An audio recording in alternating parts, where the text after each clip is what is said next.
Hello students, we are live now and this is SIS online class.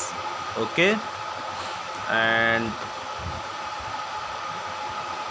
Chapter number 4 start हो चुका था, materials, metals and non metals. Okay, uses of noble metals तक मैंने बता दिया था, discuss कर चुके थे. ठीक है, सो नोबल मेटल्स तो आज मैंने उसमें भी दिया था और सब समझ में आ गया होगा. ठीक है, सो प्योरिटी ऑफ गोल्ड.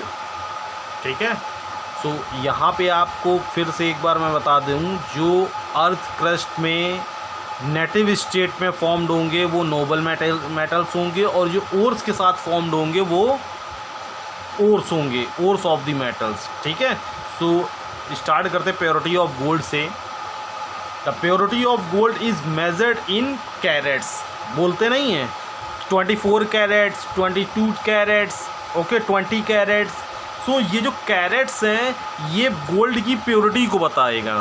ठीक है, सो प्योरिटी ऑफ गोल्ड को किससे मेज़र करते हैं? कैरेट से. ओके, ये FIB में भी तैयार कर लीजिएगा, बहुत अच्छा क्वेश्चन है. The purity of gold is measured in carats. 24 carat आ गया ना, 24 carat gold is gold of 100% purity. 24 carat का जो गोल्ड होगा वो गोल्ड कैसा होगा? 100% प्योर होगा. The purity of gold determines it's price. Okay, और जो क्वालिटी, जो प्योरिटी ऑफ गोल्ड है वो उसके प्राइस पे भी डिटरमाइन करेगी. ठीक है, 24 carat gold is pure and very soft. 24 carats का जो गोल्ड होगा वो टोटली 100% प्योर होगा और सॉफ्ट होगा. Ornaments of pure gold break. अगर ऑर्नामेंट्स प्योर गोल्ड के बनाए जाएं तो वो क्या हो जाएंगे? ब्रेक हो जाएंगे. सो इसमें मजबूती लाने के लिए, सभी को पता होगा, मजबूती लाने के लिए इसमें क्या मिलाते हैं? कॉपर. ओके, सो कॉपर और सिल्वर, अब आजकल सिल्वर भी ऐड होने लगा है. सो कॉपर और silver is added to pure gold. Okay, so copper और सिल्वर को अब ऐड कराने लगे हैं प्योर गोल्ड में कि जो ऑर्नामेंट्स, आभूषण बने. ऑर्नामेंट्स मतलब क्या होता है? आभूषण. ठीक है, जो आभूषण हैं वो ब्रेक और बेंट ईजिली, मतलब बेंट मतलब मुड़ या टूट फूट ना जाए. बेंट मतलब ऐसे मुड़ना होता है. ठीक है, सो ब्रेक टूट ना जाए या मुड़ ना जाए. ठीक है, 22 carat gold is use for making ornaments. ठीक है, सो ऑर्नामेंट जितने आभूषण में 24 कैरेट्स नहीं यूज़ होता है. कितने कैरेट्स यूज़ होता है? 22 कैरेट गोल्ड. ओके, अगर 22 कैरेट गोल्ड का ऑर्नामेंट से बना है तो सबसे अच्छी क्वालिटी मानी जाती है. ठीक है, अगर 22 कैरेट से नीचे गोल्ड है तो वो प्राइस में भी, मतलब मार्केट की प्राइस में भी तो कम हो जाएगा. भाई सोनार तो आपसे उतना ही पैसा ले लेगा. ठीक है, 24 का ही लेता है. ठीक है, बाकी 2 कैरेट का पैसा वो गोल्ड के इक्वल होता है, वही उसकी कमाई होती है. ठीक है, तो ये सब बातें भी जानना बहुत ज़रूरी होती हैं. जो ये आपके 24 कैरेट में जो काट रहा है ना, एक्चुअल में उसकी वही कमाई होती है, क्योंकि जो वो कॉपर और सिल्वर मिला रहा हो वो किस रेट पे आपको सेल कर रहा है? गोल्ड के ही रेट पे, और वही उसकी क्या है? कमाई है. क्योंकि वो ले तो 24 कैरेट गोल्ड के पैसे रहा है, लेकिन वो यूज़ कितना कर रहा है, आपको दे कितना रहा है? जब आपके वो मेज़र करेगा तो वो अपने वेट के अकॉर्डिंग करेगा. ठीक है, वो ये नहीं कहेगा नहीं इतने ग्राम में इतने ग्राम हमने क्या किया है, कॉपर या सिल्वर मिक्स किया है. ठीक है ना, वो कहेगा 10 ग्राम का है तो 10 ग्राम मतलब पूरा 24 कैरेट गोल्ड ही का रेट लेगा. ठीक है, तो वही इनकी क्या होती है? सोनार लोगों की कमाई होती है. ठीक है, तो ये भी जानना बहुत ज़रूरी है.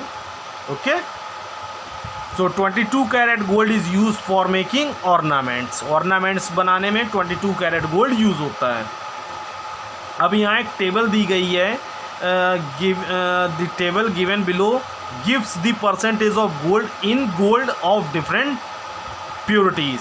जैसे 24 कैरेट्स का 100% प्योर होगा, 22 कैरेट्स का 91.8% गोल्ड प्योर होगा, 18 कैरेट का 75% होगा, 14 कैरेट का इतना होगा, 12 कैरेट का इतना एंड 10 कैरेट का इतना. ठीक है, तो ये तो 10 कैरेट से अच्छा, पहनने से अच्छा है कि कॉपरी या तांबा पहन लें, ज़्यादा ठीक है. फिजिकल प्रॉपर्टीज़ ऑफ मेटल्स, ठीक है।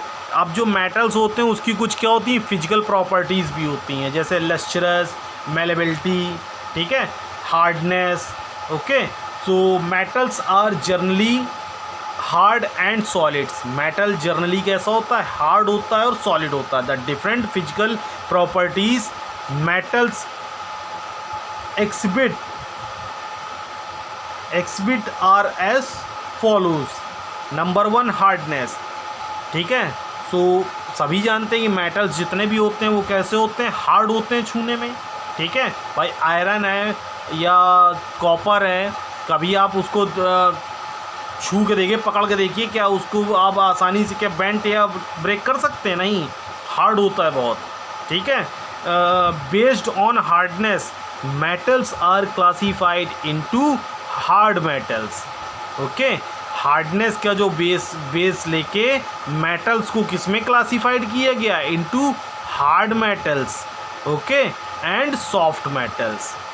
हार्ड मेटल्स भी कुछ होते हैं और सॉफ्ट मेटल्स, जैसे एल्युमिनियम है, अब आप आयरन तो हार्ड मेटल्स में हो गया, एल्युमिनियम है तो जितना हार्ड आयरन होता है कि उतना हार्ड एल्युमिनियम होता है। एल्युमिनियम का आप बहुत आसानी से क्या कर सकते हैं, बेंट ब्रेक आसानी से कर सकते हैं, ठीक है, तो वो सॉफ्ट मेटल्स में काउंट होता है।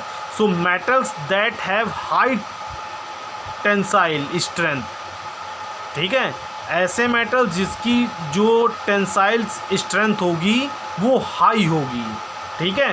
टेंसाइल का मीन्स होता है कैपेबल ऑफ बीइंग स्ट्रेस्ड, ठीक है, जिसकी स्ट्रेंथनेस जितनी कम होगी वो उतना ही क्या होगा, हार्ड होगा। Capable of being stressed, stretch मतलब तो पता ही होगा ना, जो खिंचाव होता है, तो जिसकी जितनी कम खिंचाव होगा वो उतना ज़्यादा क्या होगा, हार्ड होगा। And are strong in nature, और उतना ज़्यादा नेचर में क्या होगा, स्ट्रॉन्ग होगा। आर कॉल्ड हार्ड मेटल्स, ऐसे मेटल्स को क्या बोला जाएगा, hard metals. They are use to bear heavy loads, ये इस टाइप के मेटल्स हैवी लोड्स को बियर उठाने में बहुत यूज़ होते हैं, ठीक है। Iron, copper and aluminium are included in hard metals. Aluminium का वैसे नाम लिखा है, अब एल्युमिनियम की अगर क्वांटिटी, कम क्वांटिटी की बात ना कीजिए, ज़्यादा क्वांटिटी की बात की जाए, क्योंकि भाई हार्ड में ही काउंट करेंगे, क्योंकि इस ऑटोमोबाइल्स के जो पार्ट्स होते हैं, एरोप्लेन्स के जो पार्ट्स होते हैं वो एल्युमिनियम के ही बनते हैं, ठीक है। क्योंकि आगे जब आप क्लास में पढ़ेंगे तो एल्युमिनियम जो होता है एक ऐसा मेटल्स है जो लाइट वेट होता है, ठीक है। अगर जितनी क्वांटिटी में आप आयरन लें और उतनी क्वांटिटी में एल्युमिनियम लें और उसको मेज़र करें, ठीक है, तो आप देखेंगे आयरन का वेट जो होगा एल्युमिनियम के वेट से कहीं ज़्यादा होगा, बहुत ज़्यादा होगा, ठीक है। तो आयरन हार्ड तो होता है लेकिन सॉफ्ट आयरन्स में काउंट होगा, ठीक है। मतलब काउंट क्या होता है, मतलब समझ गए ना। Metals which can be cut easily, metals को आसानी से क्या किया जा सकता है, कट किया जा सकता है। देखा होगा जो स्टील या क्या बोला जाता है, एल्युमिनियम शीट्स वगैरह जो होती हैं, आयरन शीट्स होती हैं, उसको कटर से आसानी से क्या किया जा सकता है, काट देते हैं, ठीक है। Metals which can be cut easily with a knife are called soft metals, okay. और ऐसे मेटल जिसको नाइफ के थ्रू कट किए जा सके वो सॉफ्ट मेटल्स होते हैं। अब देखो मेटल्स की ही बात जैसे ले लें तो जैसे देखो आयरन हार्ड होता है, लेकिन आयरन शीट जो होती है उसको नाइफ या सीजर से क्या कर सकते हैं, आसानी से कट कर लेते हैं, ठीक है। सो सॉफ्ट मेटल समझ में आ गया होगा ना, metals which can be cut easily with a knife, knife मतलब चाकू होता है, और सीजर मतलब कैंची, are called soft metals. Sodium and potassium are soft metals. वैसे साइंस में सोडियम और पोटेशियम को ही क्या बोला जाता है, सॉफ्ट मेटल्स बोला जाता है, are soft metals. Mercury is also a metal but it is liquid, ठीक है। मेटल्स, मर्करी भी क्या होती है, एक मेटल होती है लेकिन वो लिक्विड फॉर्म में होती है at a room temperature, okay. So आज के लिए इतना रखते हैं क्योंकि वीडियो भी बहुत लॉन्ग हो रहा है, थोड़ा थोड़ा पढ़ते चलें, लॉकडाउन का टाइम है, हो जाएगा, बहुत ज़्यादा कोर्स नहीं है, ओके। सो बाय, टेक केयर।